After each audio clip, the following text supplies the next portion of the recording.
I can understand when movie theaters have you buy your movie tickets at the concession stand, when it's not busy. You don't need a lot of people to work multiple locations when there aren't a lot of customers to serve. But when it gets busy, you should have a dedicated ticket counter. Okay? I shouldn't have to wait 25 minutes to buy a movie ticket when I only have 10 people in front of me. Now with that round out of the way, here's my review of Hostiles. Hostiles is written and directed by Scott Cooper and based on a manuscript by Donald E. Stewart. The film stars Christian Bale, who plays Captain Joseph Blocker, who is tasked with transporting a Native American chief named Yellowhawk, played by Wes Studi, safely from New Mexico to his home in Montana. And along the way they come across some friendly faces, as well as many different hostile people, which is where the movie gets its name. So I was supposed to see this movie on Saturday. But because the theater I went to does not have a dedicated ticket counter, I missed my showing. So I went and saw it a couple days later, and this movie was alright. I will say this about the movie. It has ambition. I can definitely see the passion that went into making this film. Scott Cooper has directed a few movies. I've not seen them. I've not seen two of them. Crazy Heart, which I've heard is really good. It got Jeff Bridges his Oscar. And Out of the Furnace, which I have not really heard anything about, but it also has Christian Bale in it. I did see Black Mass, and I really like that movie. I feel it's an underrated gangster movie. And Donald E. Stewart has written a number of screenplays for some really good movies, including 3 Jack Ryan films. This film has some really good acting and some great establishing shots. But personally, I feel like the writing could have been better. I also think the editing in this film was not very good. I feel like some scenes that were cut in such a way so as to speed or progress the story forward, trying to say, okay, let's get the story onward. Or they took scenes that seemed like they would have been very important in the film and just had everything done off camera. But that's not the biggest problem for me. Those are not the biggest problems for me. The story is very linear and simple. Christian Bale has to transport Wes Studi and his family to Montana, and along the way they meet hostile people that Bale has to protect the Native Americans and his own people from. That's it. Very simple, not very interesting, which means it leaves the characters to be the driving force for the film. And that's okay. It's a character-driven movie. And, it's okay to have a simple and not a very complicated story so long as you have very interesting and unique characters. And that's the problem with this film. With the exception of Rosamund Pike, Rory Cochrane, and, to an extent, Christian Bale's characters, none of the characters in this film are that interesting. Rosamund Pike's character has the most character development in the film. And that's because we get to start off with her in the beginning of the film and watch her develop into who she becomes later on in the film.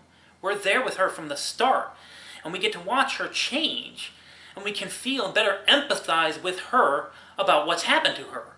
Rory Cochrane, who plays Master Sergeant Metz in the film, has served with Captain Blocker for a long time. And it's established early on in the film that he's having an existential crisis about his involvement in the Army and their treatment of the Native Americans. So much so that he actually goes up and apologizes to the Native Americans in their group at one point during the film. Christian Bale's character also gets some character development. At the start of the film, he is very spiteful towards Chief Yellowhawk because he's seen firsthand what Yellowhawk has done to people. And he knows why he's in prison. But over time, as he's exposed to him and his family and the rest of the people in his troop and everything going on around him, he soon learns to develop a certain respect for Yellowhawk, even going so far as to like him and wanting to get him and his family home to Montana. But aside from that, most of the rest of the characters either don't get much character development or don't get any at all. There was another member of the troop, played by Jonathan Majors, Corporal Woodson, and he's introduced early on, so we know that he and Bale worked together, they knew each other, But it wasn't until later on in the film when we see how much they have this really intense emotional moment, and it really comes out of nowhere. With Metz, it made sense because they had a scene earlier on depicting the two bonding, and he laid his feelings on the table. We knew how he was feeling, and we knew that those two had been companions for a long time, so they had a very close connection. With Woodson, we had no idea. We're introduced to these two having this really close bond through this really emotional moment, but it loses its impact because it comes out of nowhere. There are two other members as well. One of the members comes straight out of West Point. He's played by Jesse Plemons, and then another played by Timothée Chalamet. I cannot tell you at all why Chalamet is in that group. Christian Bale's character could not tell you. He says so in the movie. Chalamet says, "I don't know why you chose me for this mission," and Bale says, "I didn't. The Colonel did." And maybe I missed it, but I don't remember him ever saying why he was in there. His character was totally pointless. And Plemons' character was also, he has served more as a plot device for Rory Cochrane's character, rather than his own character. The rest of Yellowhawk's family doesn't have much character development, and as I said before, there's no central villain. It's just a bunch of, throwaway villains throughout the film that they have to overcome. There's also an issue of timing. The film clocks in at about 2 hours and 15 minutes, and a lot of that is just them traveling from point A to point B.